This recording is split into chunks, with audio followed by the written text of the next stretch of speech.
Makasih ya. Iya. Kemarin aku juga disuruh jalan buat rondong. Aku suruh semalaman begadang. Kok kamu juga disuruh buat rondong? Loh, aku disuruh dia buat rondong. Kerja 2 kali dong kita. Bumbung waktu aja. Jadi kayak gimana nih? Aku pusing.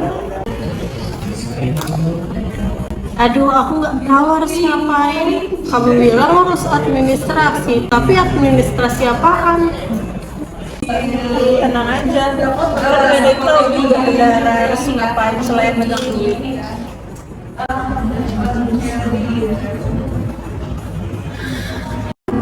Kak Jana, sebenarnya aku sebagai anggota baru itu jodoh apa sih?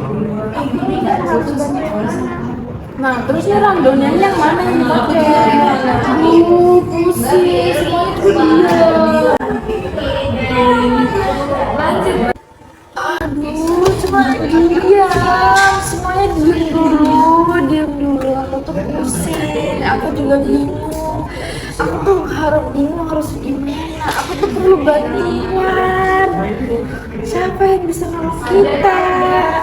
Biar acara ini tuh berjalan lancar. Aku tuh bingung. Iya, aku pusing. Aku bingung gimana.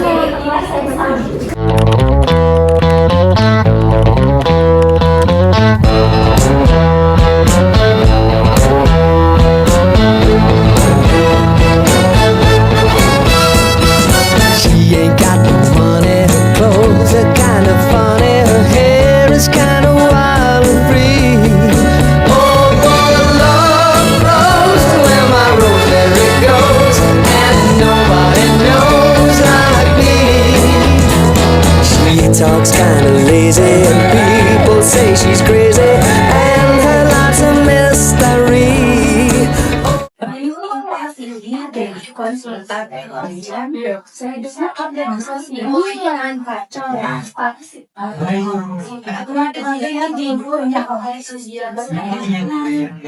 Jadi apa itu Kak analisis jabatan? Jadi analisis jabatan itu adalah mencari tahu secara sistematis. Yang pertama ada isi pekerjaan.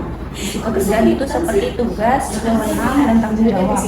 Yang kedua ada persyaratan pekerjaan seperti pengalaman, skill, dan pendidikan. Yang ketiga ada konteks pekerjaan yaitu seperti kondisi pekerjaan.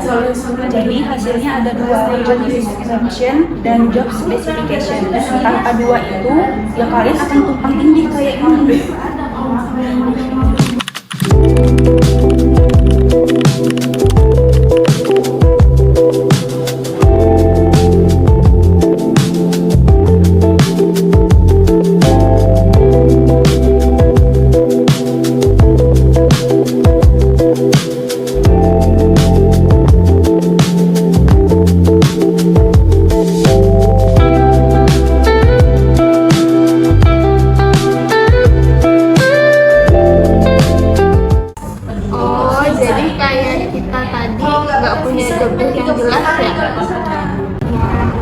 Baik, kita tolong ajarin kamu ya. Kalian berdua jobdesknya sama. Kalau begitu ya tumpang tindih.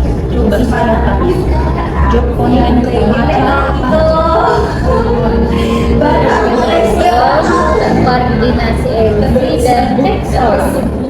Sama, saya juga sekalian cari. Nah itu salah, harusnya konsultan itu tugas bendara atau kesekretariatan, harusnya dipisah. Coba saya tanya, job spek bendahara apa aja? Jujur aku bisa Excel, aku teliti, tapi aku nggak pernah dikasih tugas yang free. Nah itu kualifikasi kamu bagus, tapi job desk nggak ada, makanya kamu jadi cuek. Lihat, dengan analisis jabatan kita bisa menentukan yang pertama job description, itu isinya tugas, wewenang, dan tanggung jawab. Yang kedua ada job specification, isinya ada pengalaman, skill, dan kredibilitas. Hasilnya rekrutmen tepat, pelatihan tepat, penilaian kinerja objektif, dan kompensasi adil.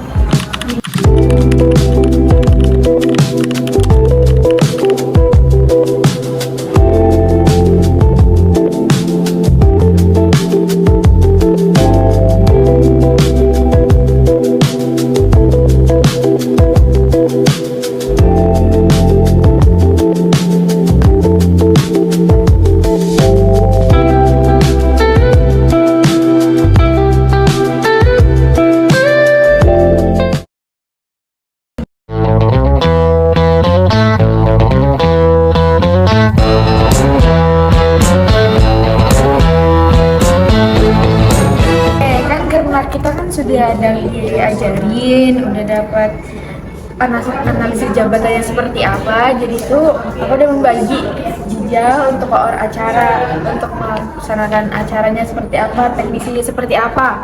Untuk Ala menjadi koor logistik yang menyiapkan properti, konsumsi segala macam. Terus untuk Kakak Asti itu menyiapkan tugasnya sebagai bendahara, menyiapkan keuangan, mengatur keuangan segala macam.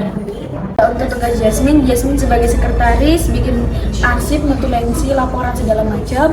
Untuk Aul itu dari dokumentasi, foto-foto, video selama kita kegiatan kita. Tuh.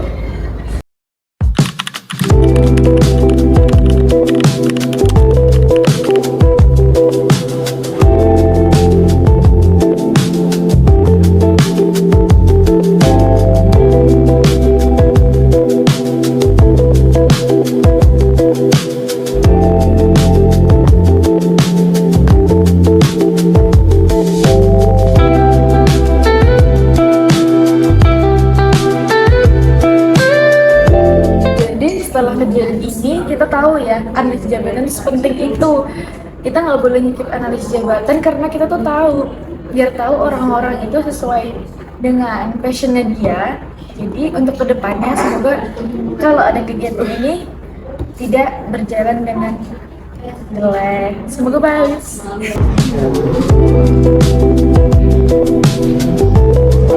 Jadi, analisis jabatan itu sangat penting. Analisis jabatan itu berguna buat manajemen sumber daya manusia. Mencegah tumpang tindihnya tugas, Membuat job description yang jelas dan job specification yang tepat. Hasilnya